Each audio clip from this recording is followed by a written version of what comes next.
This comes back to the taking it personally issue. China has not uh, stood out there and refused to let President Trump take credit for his role in the ceasefire. China has not had its leader have a long conversation with Trump on the phone, and these are things that happen with India. That's why perhaps President Trump would reserve some of his greatest ire on the trade and tariff front for India. Indeed, it's a double standard. It's hypocritical, whatever you want to say. So, Michael, you mentioned about the Russia factor. We have seen that China is the biggest importer of energy uh, from Russia, and we have seen European Union is also importing energy. Uh, so, why not punishing China? Why is Trump not punishing China but targeting India right I now? think this com I think this comes back to the taking it personally issue that I mentioned before. China has not uh, stood out there and refused to let President Trump take credit for his role in the ceasefire. China has not had its leader have a long conversation with Trump on the phone and essentially dictate to him, well, what's right and what's wrong. These are things that happen with India. And so I think that that's why perhaps President Trump would reserve some of his greatest ire on the trade and tariff front for India and for the Indian government. Indeed, it's a double standard, it's hypocritical, whatever you want to say, but I do think that that might help explain why India, which is, has been such a close partner of the US, has been singled out for particularly harsh treatment by the US president. So you must have seen the Indian statements also. They are standing. India is standing its ground.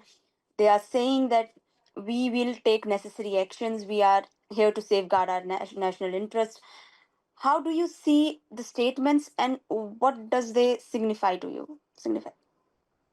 And I think that these statements coming from the External Affairs Ministry over the last few days, I think they're most important for a domestic audience in India. I mean, because clearly many in India are very unhappy about how India has been treated by President Trump, and they want to see their government respond with defiance and strength. And so in that sense, I think that these responses from the government, it's most important from a domestic political perspective. I don't think that these statements coming from the Indian government are going to change how President Trump goes about his thinking on the tariff front. And in fact, if anything, he might even become more provoked now following these strong statements from India.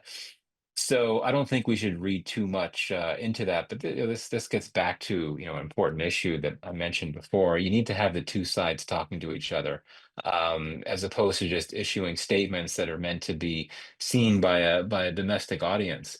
We have to get to that point.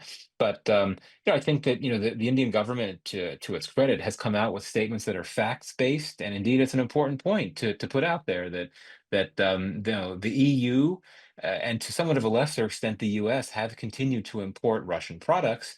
And also, the Biden administration had appeared to sympathize with India's position that by importing Russian oil, cheap Russian oil below a price cap that actually stabilizes global energy markets. Of course, on that front, President Trump would say that he's not the Joe Biden administration. Things are different now, and he would probably cite, what's happening in Russia as well. But yeah, I do think in this day and age, facts should never be taken for granted. So, in that sense, the facts based statements coming from India pointing to the history of EU and US trade with Russia since the Russian invasion of Ukraine, this is very important to put out there.